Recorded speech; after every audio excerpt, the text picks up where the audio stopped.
হরিবাসরে আগত সমস্ত ভক্তবৃন্দ ভক্তিমতী মায়েদের চরণে কীর্তনীয় প্রদীপ পাল এবং তার সম্প্রদায়ের কোটি কোটি দণ্ডবত প্রণাম রইল। গত দিনের মতো আজও ঠিক সময় আপনারা পৌঁছে গেছেন। বাচ্চারা যেমন স্কুলে সঠিক সময়ে পৌঁছে যায়, আপনারা ঠিক পৌঁছে গেছেন এই হরিবাসরে। পতিত পাবন গৌর হরি এলেন কোন যুগে? কলিযুগে। সত্যযুগের মানুষরা ভগবানকে পেয়েছিল ধ্যানের মাধ্যমে। ত্রেতা যুগের মানুষরা ভগবানকে পেয়েছিল কিভাবে? যাগযজ্ঞের মাধ্যমে। দাপরের মানুষ ভগবানকে পেয়েছিল কিভাবে? সেবার মাধ্যমে। আর কলিযুগের মানুষ ভগবানকে পেয়েছিল শুধুমাত্র নাম কীর্তনের মাধ্যমে। এই কলিযুগে আমরা বাস করছি, একমাত্র আমাদের নাম ছাড়া কোনো গতি নেই। যে যতই বলুক না কেন, আপনার নাম ছাড়া কোনো কৃপা নেই। কৃষ্ণ নাম করলেই সব উদ্ধার হয়ে যাবেন, এই কথা কি বলেছেন? স্বয়ং মহাপ্রভু বলেছেন। সত্যযুগের মানুষরা লম্বাতে ছিল 28 হাত। 28 হাত। ত্রেতা যুগের মানুষরা হলো তার অর্ধেক, মানে হলো 14 হাত। এবং দাপরের মানুষ হলো তার অর্ধেক, মানে 7 হাত। আবার কলিতে আমরা হলাম আপন আপন হাতে মেপে দেখুন সব 3.5 হাত। কলির পরে যখন ঘর কলি আসবে তখন দেখবেন 3.5 হাতেরও অর্ধেক, মানে 2 হাতের কিছু কম। বেগুন গাছ থেকে বেগুন তুলতে গেলে আমাদের আঁকশি লাগাতে হবে।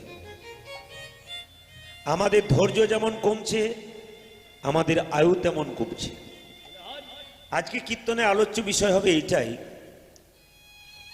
যে আমাদের আয়ুটা কেন কমছে, আমাদের ধৈর্য কেন কমছে। এই জগতে ধৈর্য যার ভগবান তার, ধৈর্য যার নাই ভগবান তার নাই। কলিযুগের মানুষের দুটো জিনিসের দরকার আছে, একটা ধৈর্য, একটা বিশ্বাস। প্রমাণ কি? একটা 18 বছরের ছেলে তেঁতুল গাছের নিচে বসে ধ্যান করছে ভগবানকে পাবার জন্য। নারদ মুনি এই পথ দিয়ে পেরিয়ে যাচ্ছে, ছেলেটি জিজ্ঞাসা করলো, ও ঠাকুর, ও নারদ ঠাকুর, বলে কি তুমি কোথায় যাচ্ছ? বলে বৈকুণ্ঠে যাচ্ছি। তা ভগবানকে একবার জিজ্ঞেস করো তো, আমার তো 18 বছর বয়স, আমি তেঁতুল গাছের নিচে ধ্যান করতে বসলাম, কতদিন পরে পাবো? নারদ গিয়ে ভগবানকে প্রশ্ন করলো, প্রভু তোমার একজন ভক্ত বাচ্চা ছেলে, মাত্র 18 বছর বয়স, সে ছেলে তেঁতুল গাছের নিচে ধ্যান করছে, তোমাকে কত বছর পর পাবে? ভগবান বলছে, নারদ ওকে গিয়ে বলে দাও তেঁতুল গাছের যত পাতা আছে ততবার তাকে পৃথিবীতে আসা যাওয়া করতে হবে, তারপর সে আমাকে পাবে। তো নারদ মুনি এসে বলছে, এ খোকা, বলে কি ভগবানের কাছে গিয়েছিলাম, কি বলেছে? বলছে তেঁতুল গাছে যত পাতা আছে ততবার তোমাকে পৃথিবীতে আপ ডাউন করতে হবে, তবে তুমি ভগবানকে পাবে। ছেলেটা লাফিয়ে বলল, তারপর আমি পাবো তো? তারপর আমি পাবো তো? খুব লাফাচ্ছে আনন্দে, তারপরে আমি পাবো তো? যখন খুব লাফাচ্ছে আনন্দে, ভগবান তখন তার পেছনে এসে দাঁড়িয়েছে। নারদ বলল, প্রভু এ তোমার কেমন লীলা? তুমি বললে তেঁতুল গাছে যত পাতা আছে ততবার পৃথিবীতে আপ ডাউন করতে হবে, তারপর আসবো, আর তুমি চলে এলে। বলছো ধৈর্য আর বিশ্বাস আমাকে এখানে টেনে এনেছে। ওই জন্য বাবা, ধৈর্য যার আছে ভগবান তার আছে, ধৈর্য যার নাই তার ভগবান নাই। মহাপ্রভুর এই গুণ একমাত্র কে জানে? কে গুণ এই গাইতে পারে? তত্ত্ব কি বলল? ভাই রে ভাই গোরা গুণ কহনে না যাই, বলা যায় না। ভাই রে ভাই গোরা গুণ কহনে না যায়, বলা যায় না। ভাই রে ভাই গোরা গুণ কহনে না যায়, বলা যায় না। কত শত আনন, কত চতুরানন,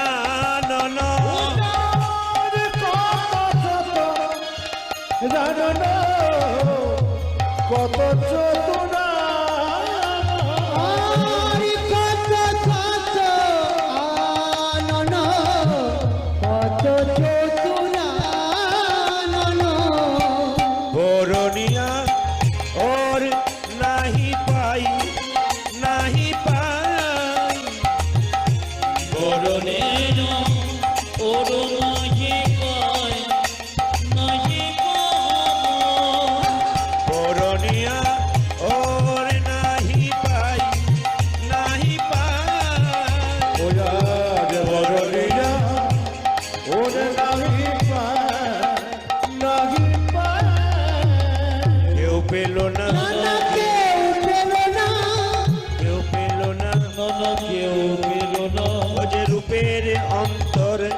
কেউ পেল না। ওখানা রূপের যন্তরে কেউ পেল না।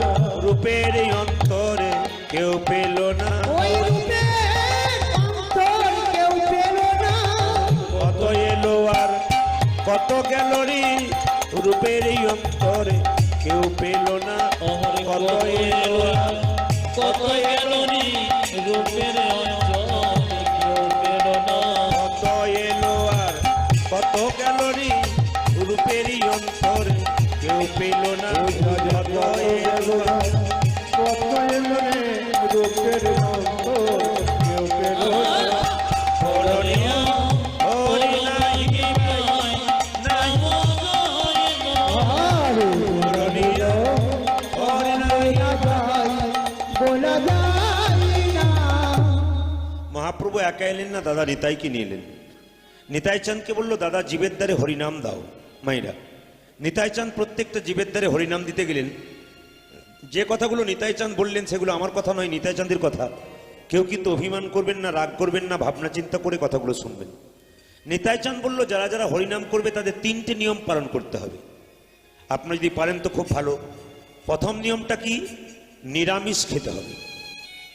নিতাই চাঁদ বলল, যারা যারা হরিনাম করবে তারা নিরামিষ খাবে। তাহলে অনেকেই প্রশ্ন করছেন, আমরা তো নিরামিষ খাই না, তাহলে হরিনাম করতে পাবো না। আমি আজকে হাত তুলতে বলবো না, যাতে অপদ্যস্তে না পড়ে যায়, আপনারা শশব্যস্ত হয়ে যাবেন যে কি ব্যাপার, আমি বলবো না।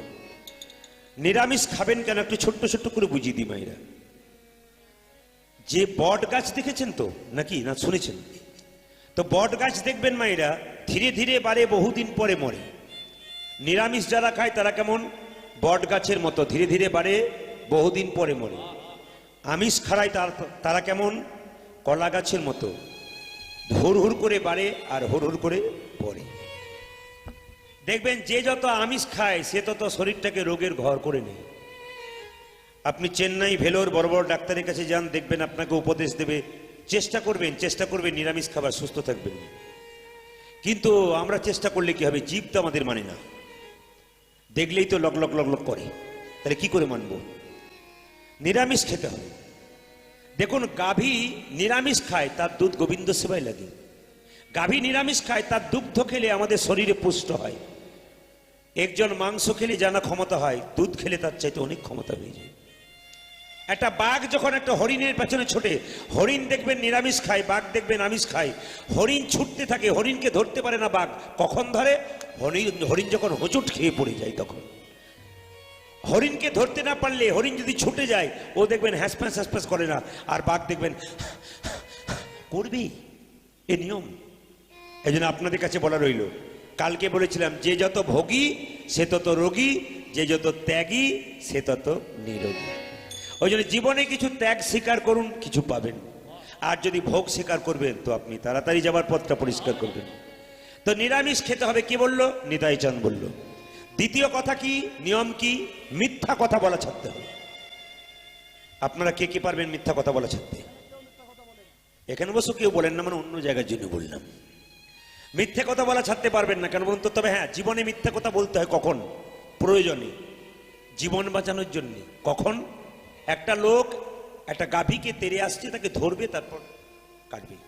গাভীটা আপনার চোখের সামনে দৌড়ে পালিয়ে গেল। সে জিজ্ঞেস করছে কসাই, দিদি গাভীটা দেখলে এদিকে পালিয়ে গেল? আপনি দেখলেন যে চলে গেল, কিন্তু আপনি না বলবেন কেন? একজনের প্রাণ বাঁচানোর তাগিদে কখনো কখনো মিথ্যে বলা যায়। তবে জীবনে মিথ্যে আমরা বলি 100টার মধ্যে প্রত্যেকদিন 99টা হয়ে যায়, কোনদিন 100টা হয়ে যায়। তাহলে মিথ্যা কথা বলা ছাড়তে পারবেন না। ঈশ্বরচন্দ্র বিদ্যাসাগর একটা বই আছে, বর্ণ পরিচয়, তার পেছনে দেখবেন লেখা আছে, সদা সর্বদা সত্য কথা বলিতে হয়, নাকি? একটা বাবা তার ছেলেকে পড়াচ্ছে, খোকা পর, সবসময় সত্য কথা বলতে হয়, সবসময় সত্য কথা বলতে হয়। ছেলে সকাল 9টা পর্যন্ত ওই লাইনটাই পড়ছে, সবসময় সত্য কথা বলতে হয়, সত্য কথা বলতে হয়। যখন পড়াশোনা শেষ হয়ে গেছে, রাস্তায় খেলা করছে, পাওনাদার এসে জিজ্ঞেস করছে, খোকা তোর বাবা বাড়িতে আছে? একজন পাওনাদার জিজ্ঞেস করছে, তোর বাবা বাড়িতে আছে? ছেলে বাবা কি বললো? বাবা বলে, কি পাওনাদার তোমাকে ডাকছে। সঙ্গে সঙ্গে বাবা বলল ছেলেকে, বলে দে আমি বাড়িতে নেই। তখন ছেলে বলল, পাওনাদার বাবা বলল যে বাবা বাড়িতে নাই। বাবার সঙ্গে পাওনাদারে খুব ঝগড়া হয়ে গেল। শেষে বাবা ছেলেকে জিজ্ঞেস করছে, হ্যাঁ রে, তুই সত্য কথাটা বলে দিলি কেন? বলছে, বাবা তুমিই তো সকালবেলায় বই আমাকে পড়াচ্ছিলে, সবসময় সত্য কথা বলতে হয়। বলছে ওটা বই পড়ে মুখস্থ করে চাকরি পাওয়ার জন্য পড়াচ্ছিলাম, বাস্তবে ব্যবহার করার জন্য নয়। এই জন্য গুরু মিলে লাখে লাখে, শিষ্য মিলে এক। আমরা উপদেশ সবাই দিতে পারি, কিন্তু নিতে পারি কজন? তাহলে মিথ্যে কথা বলা ছাড়তে পারবো না। নিতাই চাঁদ 3 নম্বর কথা কি বললেন? 3 নম্বর কথা বললেন যে গাভী দহন বন্ধ করতে হবে। ও মায়েরা, যারা গাভীর দুগ্ধ বিক্রি করে সংসার চালায়, তারা গাভী দহন বন্ধ করবে কি করে? একজন লোক বললো, নিতাই চাঁদ পালিয়ে যাও, নয় তোমার ঠ্যাং ভেঙে দেবো। নিরামিষ খেতে হবে, মিথ্যে কথা বলা ছাড়তে হবে, গাভীর দুধ বিক্রি করা বন্ধ করবো, না খেয়ে মরবো সব, পালিয়ে যাও তুমি। নিতাই চাঁদ ভয়ে চলে এলো মহাপ্রভুর কাছে। মহাপ্রভু জিজ্ঞাসা করলো, দাদা তুমি হরিনাম দিতে গিয়েছিলে, কি হয়েছিল? আচ্ছা আর বলিস না ভাই, এই কলির জীব নিরামিষ খেতে যায় না, মিথ্যে কথা বলা ছাড়তে যায় না।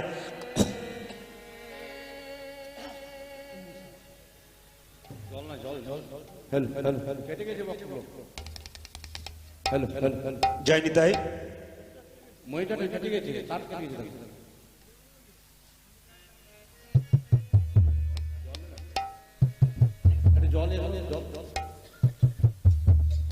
জয় নিতাই।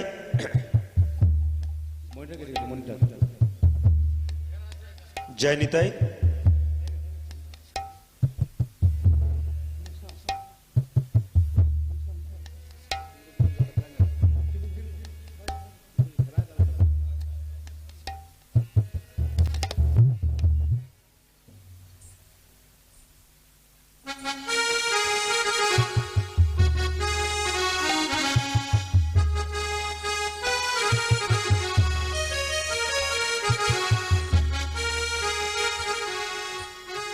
জয় নিতাই। জয় নিতাই। জয় নিতাই। হরে কৃষ্ণ, হরে কৃষ্ণ। এরা নিরামিষ খেতে যায় না, মিথ্যে কথা বলা চাচ্ছে যায় না, গাভী দহন বন্ধ করতে যাইতে হরিনাম দেবো কি বলে? মহাপ্রভু বললেন, দাদা যে গ্রামে তুমি হরিনাম দিতে পারলেন, আমি সেই গ্রামে যাব। বলে কিভাবে? এরা কলির জীব, ক মানে কাম, লি মানে লিপ্ত। এরা কামে লিপ্ত থাকে, নামে লিপ্ত থাকে না। এদেরকে হরিনাম দিতে গেলে তো নিয়ম বলতে চলবে না। এরা যদি জীব একবার যদি হরিনাম বলতে পারে, এই জীব আর হরিনাম বলতে পারবে না। মহাপ্রভু গেলেন দাদা নিতাইয়ের সঙ্গে, যে গ্রামে নিয়ম পালন করতে বলেছিল সেই গ্রামে গেল। লোকেরা চিৎকার করে বললো, এই যে ঠাকুর, তোমার দাদা ওই যে পেছন পেছন আসছে না, কালকে উল্টো পাল্টা বলে গেছে, নিরামিষ খেতে হবে, মিথ্যে কথা বলা ছাড়তে হবে, গাভী দহন বন্ধ করতে হবে, আমরা পারবো না বাপু। সঙ্গে সঙ্গে মহাপ্রভু বলছে, না না, কোনো দরকার নেই, তোমরা শুধু দুটো কাজ করো, নিরামিষ খেতে হবে না, মিথ্যে কথা বলা ছাড়তে হবে না, গাভী দহন বন্ধ করতে হবে না। কি করবে? একবার বলো রে বদনে, বলো রে বদনে, আরে শোনো রে শ্রবণে, শ্রবণে, মধুমাখা হরির নাম, হরির নাম। বলো রে বদনে, শোনো রে শ্রবণে, মধুমাখা হরি নাম, হরি নাম। বলো রে বদনে,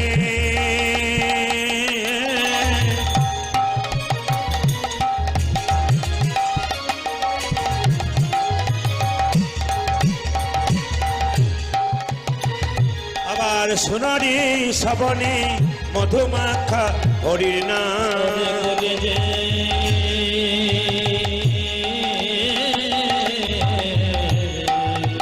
আধেরা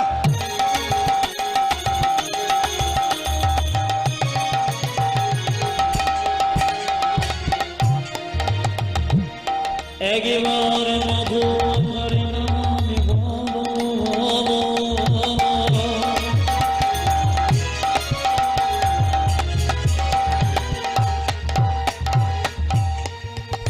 শোভা মাখা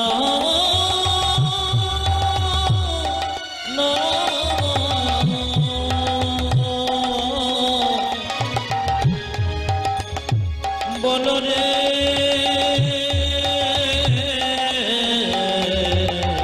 বলো রে,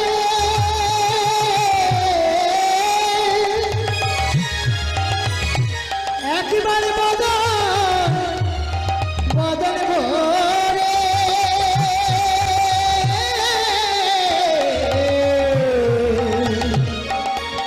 ওই মধুমাখা কৃষ্ণ নাম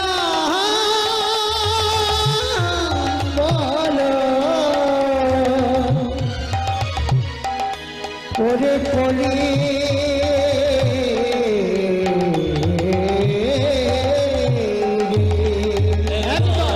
বলো রে বদনে, শোনো রে শ্রবণে, মধু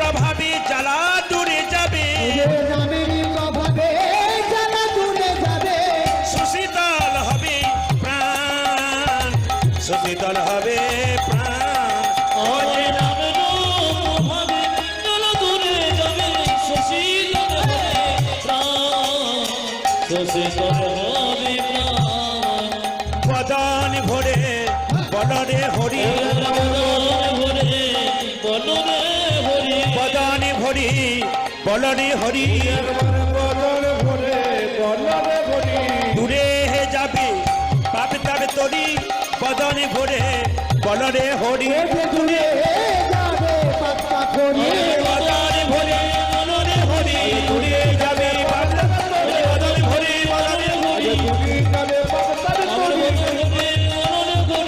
বদনে ভরে বলরে হরে হরিনাম করলে তিনটে জ্বালা দূর হয়। আপনারা ঠিক শুনতে পাচ্ছেন সবাই ক্লিয়ার? জয় নিতাই। ওদের সাউন্ডটা একটু বাড়ি দেবে, ওদের দিকটা। জয় নিতাই। আপনারা ঠিক শুনতে পাচ্ছেন, মন দিয়ে শুনবেন। হরিনাম শুনলে তিনটি জ্বালা দূর হয়। প্রশ্ন করবেন জ্বালাগুলো কি? অনেকে বলেন না সংসারে কত জ্বালা, সেই জ্বালা দূর করবার জন্য হরিনামে আসরে আসতে হয়। আর সেই জ্বালা দূর করবার জন্য সংসারে হরিনাম করতে হয়, জ্বালা যন্ত্রণা দূর হয়ে যায়। ওই জন্য আপনাদেরকে বলেছি, সংসারে যখনই আপনার অশান্তি হবে আপনি মনে মনে কৃষ্ণ নাম করুন। দেখবেন কৃষ্ণ নাম করলে কারো প্রতি দুঃখ থাকবে না, যন্ত্রণা থাকবে না, কিচ্ছু থাকবে না। ভগবানের উপর ভরসা করতে থাকুন, দেখবেন জীবনে সব সফলতা আসবে। নিজের উপর ভরসা করলে টেনশন বাড়বে, আর ভগবানের উপরে সঁপে দিলে না সব টেনশন তাকে দিয়ে দিলে তিনি সব নিয়ে নেবেন, চিন্তা নেই। তো হরিনাম শুনলে তিনটে জ্বালা দূর হয়। প্রথম জ্বালা কি? আদি ভৌতিক।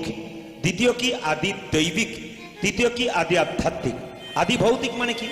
যেমন কুকুরে কামড়ালে একটা রোগ হয়, সেই রোগটার নাম প্লেগ রোগ। আমি কালকে বলেছিলাম মাঝে মাঝে আমি ভুল বলবো, ঠিক করে নিতে হবে এদেরকে। আপনারা বলছেন এরা সব চুপ করে আছে, তাহলে হবে বোধ হয়। কুকুরে কামড়ালে কি রোগ হয়? এরা বললো, তারপর বললে হবে না, জোরে বলতে হবে। আপনি ভুল বলছেন, তবে তো মজা আছে কীর্তনে। কুকুরে কামড়ালে জলাতঙ্ক রোগ হয়, কিন্তু তত্ত্ব বলছে যিনি কৃষ্ণ কথা হরি কথা বলেন তার শরীরটা নাম অমৃতে পরিপূর্ণ হয়ে যায়। পাগলা কুকুরের বিষ তার শরীরে কোনো মতেই কাজে লাগে না। এই জন্য আদি ভৌতিক। আদি দৈবিক মানে কি? রাস্তা দিয়ে পেরিয়ে যাচ্ছেন, প্রচন্ড বজ্রপাত হচ্ছে, বৃষ্টি হচ্ছে মায়েরা, তখন আপনারা কোন ভগবানের নাম করেন? রাম রাম রাম করেন। কিন্তু আচ্ছা, আপনি তখন রাম নাম করলে না করলে হবে আপনাকে কেন? ব্যাংকে যদি টাকা জমা দেওয়া থাকে তাহলে বুড়ো বয়সে আর কষ্ট করে রোজগার করতে হবে না, সুদে বসে বসেই খাবেন। কম বয়সে কেউ হরিনাম করলে না, বৃদ্ধ হয়ে গেলে কানে শুনতে পাবেন না, চোখে দেখতে পাবেন না, পায়ে চলতে পারবেন না, হাজার কষ্ট হবে, কিন্তু হাজার বজ্রপাত এদিক ওদিক হবে, আপনার মাথায় কোনোদিন বজ্রপাত হবে না। তৃতীয় নিয়মটা কি? তৃতীয়টা কি? আদি আধ্যাত্মিক। শরীরের মধ্যে কঠিন কঠিন অসুখ হবে না।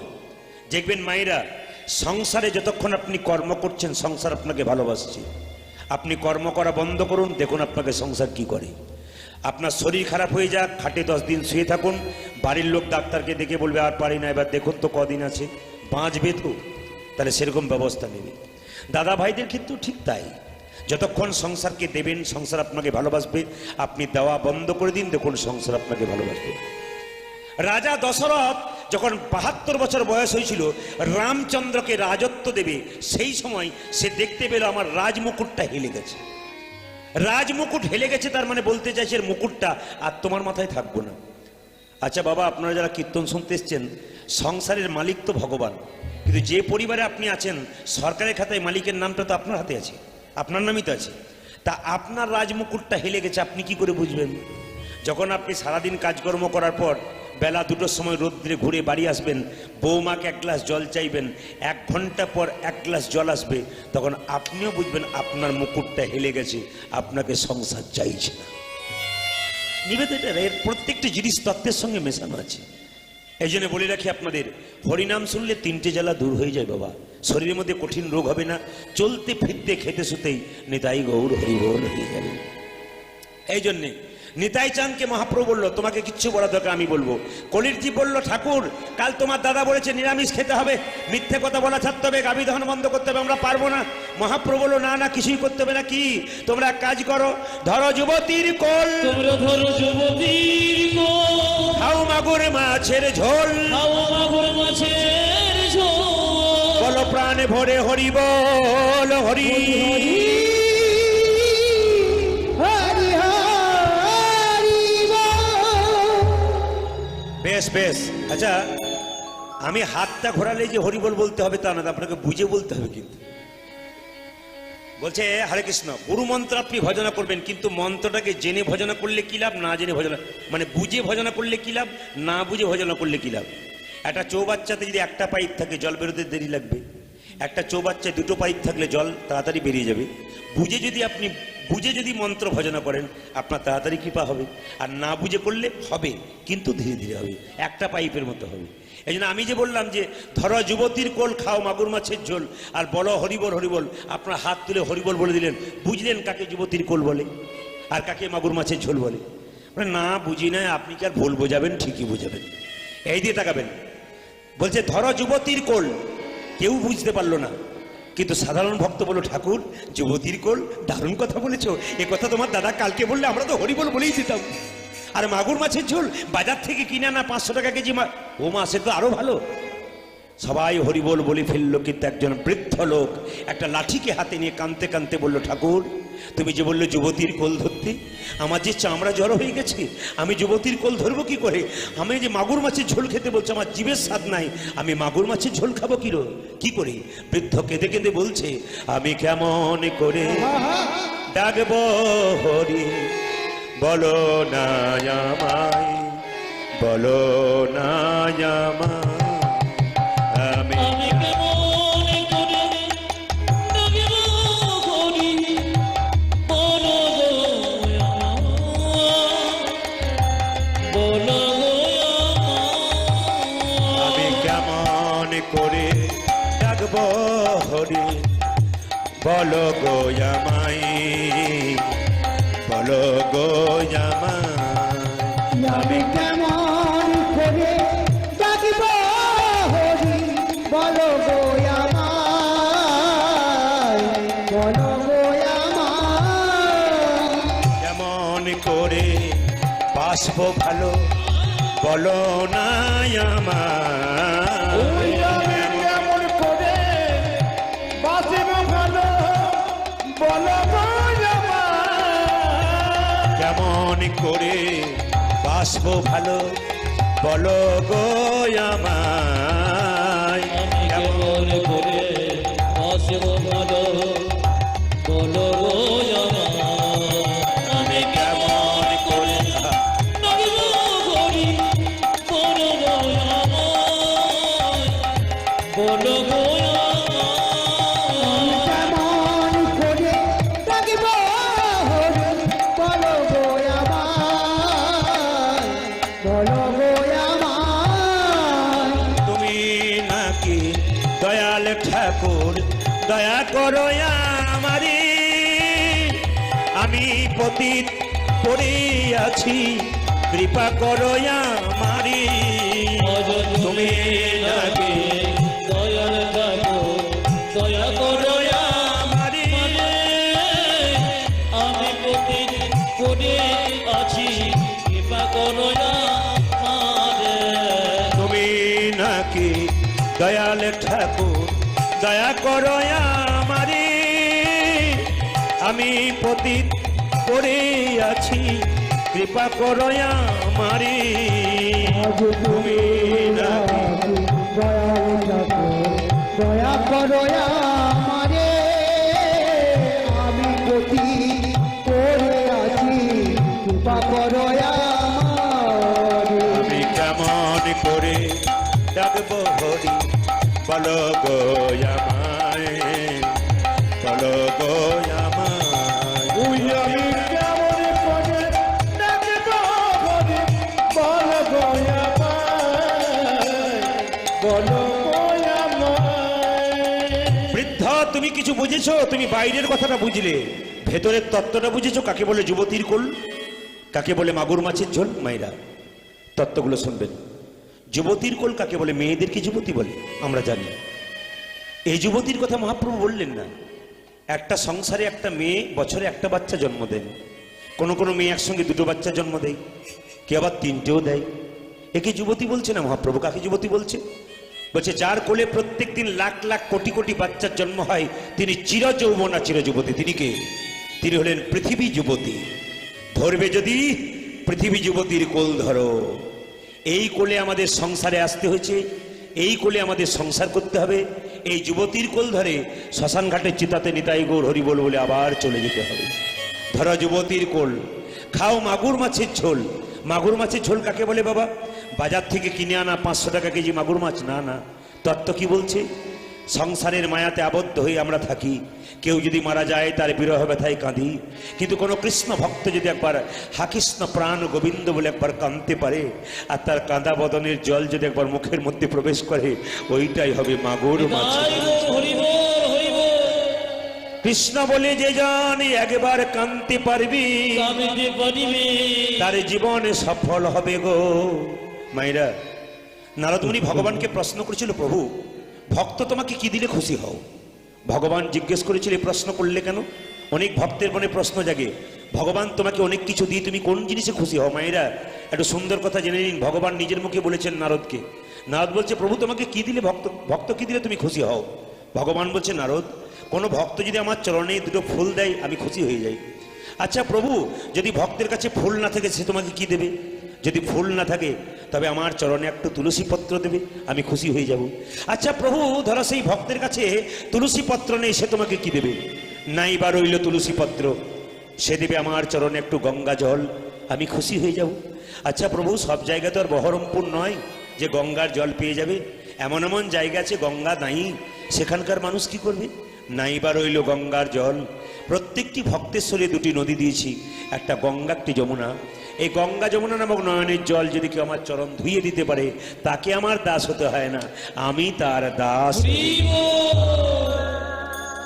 ভক্ত আমার মাতা পিতা, ভক্ত আমার গুরু, আমার গুরু। ভক্ত আমার নামে রেখেছি বাঞ্ছা কল্পতরু। মায়েরা, ভগবানের বাবার মায়ের কথা কেউ জিজ্ঞেস করলে সরাসরি বলে দেবেন, ভগবানের মা বাবা নাই, কে? আমি, আমরা। ভগবান নিজের মুখে বলেছে, ভক্ত আমার মা, ভক্ত আমার বাবা। ভক্ত যেদিন দেয় সেদিন খাই, ভক্ত না দিলে আমি উপবাসী হয়ে রই। কত সুন্দর কথা দেখুন। হ্যাঁ, ভক্ত যদি আমাকে দেয়, গোটা বিশ্ব ব্রহ্মাণ্ডটা ভগবানের, কিন্তু ভগবান নিজের হাতে খায় না। কেন? যদি দেয় তবে খাই, না দিলে খায় না। ভক্ত দিলে আমি খাই, ভক্ত না দিলে আমি উপবাসী রয়ে যাই। এখানে একটা তত্ত্ব বেরোচ্ছে দেখুন, ভক্ত আমার মাতা পিতা, ভক্ত আমার গুরু, ভক্ত আমার নাম রেখেছে বাঞ্ছা কল্পতরু। এই কথাটা একটু ব্যাখ্যা বুঝিয়ে দিই।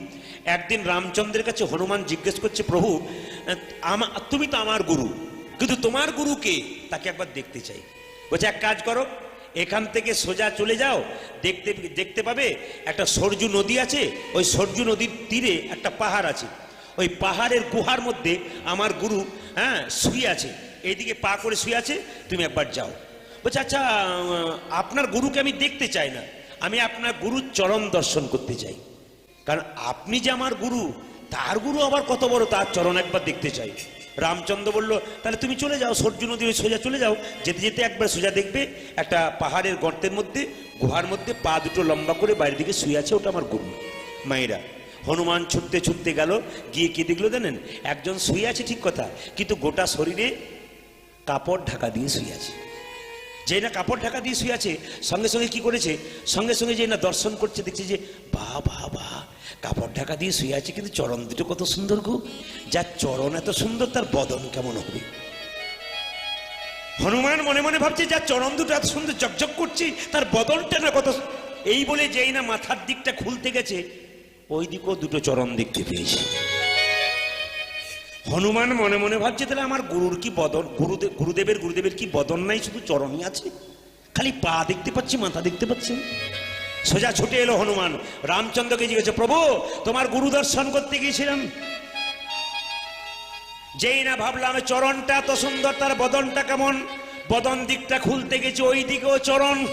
তা তোমার কি গুরুদেবের দুদিকে চরণ, বদন নাই, পা আছে, মাথা নাই?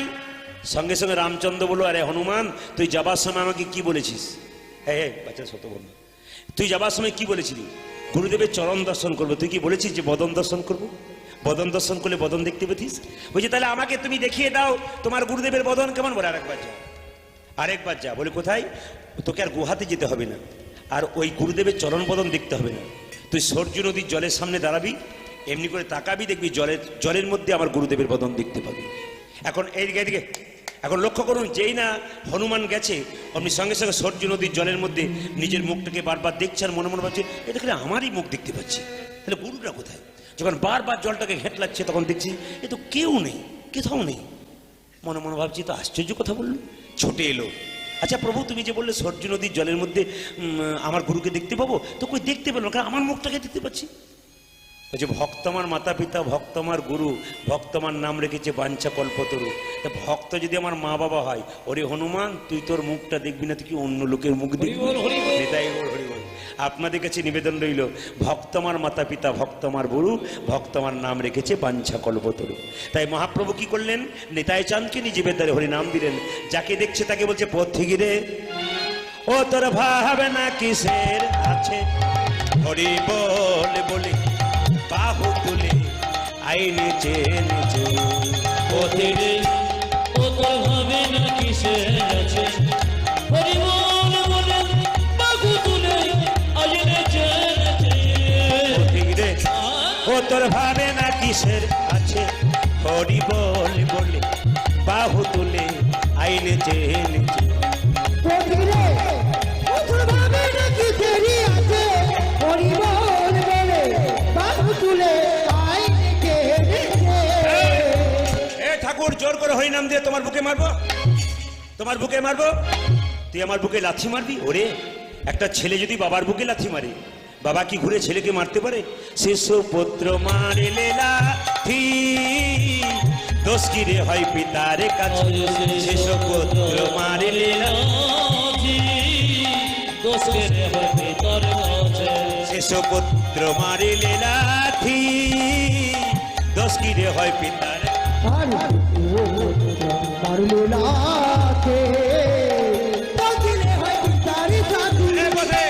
পথিরে ও তোর ভাবে না কিসে আছে, হরি বল বলে বাহু তুলে আইনে যে উলট ধরি। পথিরে ও তোর ভাবে না কিসে আছে, হরি বল বলে বাহু তুলে আই নেচে নেচে। পথিরে তোরাই হরিনাম নিবিকে রে ভাই, দয়াল নিতাই যাচিয়া বেড়াই। আই আই আই দুজনে তুই যাচ্ছিও মেরা। দয়াল নিতাই যাচিয়া বেড়াই। আই আই আমার দয়াল নিতাই যাচিয়া বেড়া।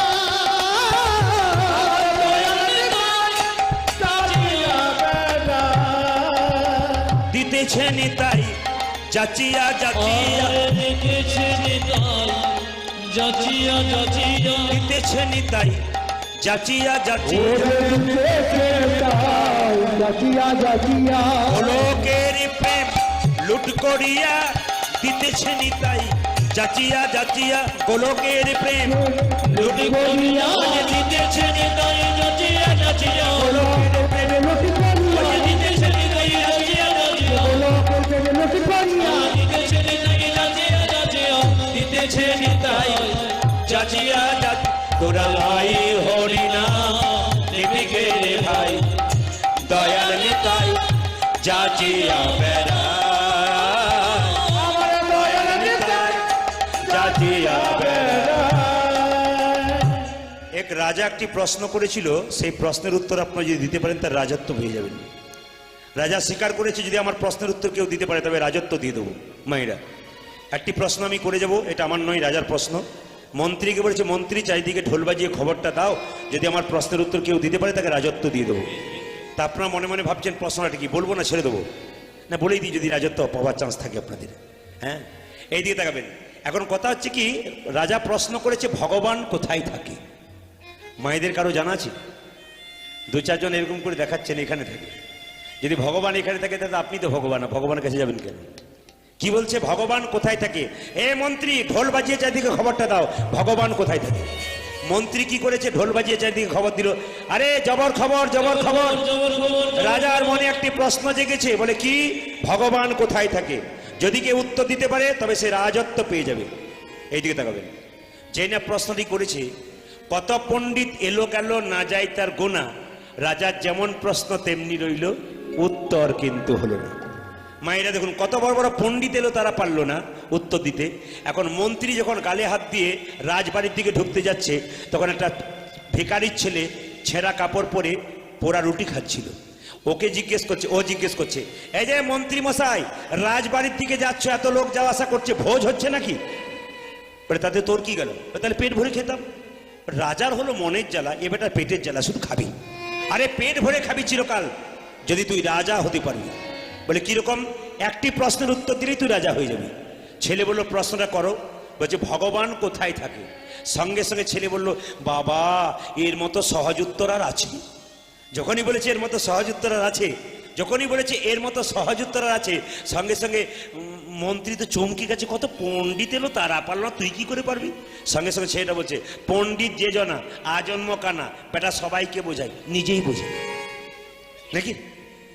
পণ্ডিত যে জনা আজন্ম কানা, সবাইকে বোঝায়, এদিকে এদিকে সবাইকে বোঝায়, কিন্তু নিজেই বোঝে না। একটা প্রমাণ দিই। আমি তো কীর্তন করি, কিন্তু আমার বাড়ির লোককে কীর্তন শুনতে দিই না। কেন শুনতে দিই না বলুন তো? যদি কোনোদিন উল্টো পাল্টা বলে দিই, তাহলে বলবে তুমি এক বলছো আর এক করছো, বলতে পারে না। এই জন্যে বলি তোমার শোনার দরকার নাই, দূরে দূরে গাইবো, কাছে গাইলেই তো তুমি যাবে। বলে মোবাইল কাছে আছে, বলে ওটা সময় নেই, প্রচণ্ড ব্যস্ত মানুষ, ওই জন্য সময় নেই, দেখারও সময় নেই, কোন জায়গায় কে কমেন্ট করছে ওটারও সময় নেই, এই দিয়ে দেখাবেন। তবে একটা কথা বলে রাখি মায়ের, একজন ভাগবত পাঠক, তার স্ত্রীর খুব ইচ্ছা যদি গ্রামে কোনোদিন ভাগবত পাঠ হয় তাহলে শুনতে যাব। এখন স্ত্রী কি করেছে, মনে মনে ভাবছে যদি কোনোদিন সুযোগ হয়। গ্রামের মোড়ল মশাই বলে উঠলো, আরে বাবা ভাগবত পাঠক, আজকে আমার বাড়িতে তোমাকে ভাগবত পাঠ করতে হবে। আর সঙ্গে সঙ্গে ওই ওনার স্ত্রী পাড়ার মেয়েকে বলছে, মিনার মা, আজ আমাদের লোকটা ভাগবত পাঠ করবে, একবার যাবে, শুনতে যাব। মায়েরা, ভাগবত পাঠের দিনটা কি দিন ছিল জানেন? কি দিন ছিল? একাদশী।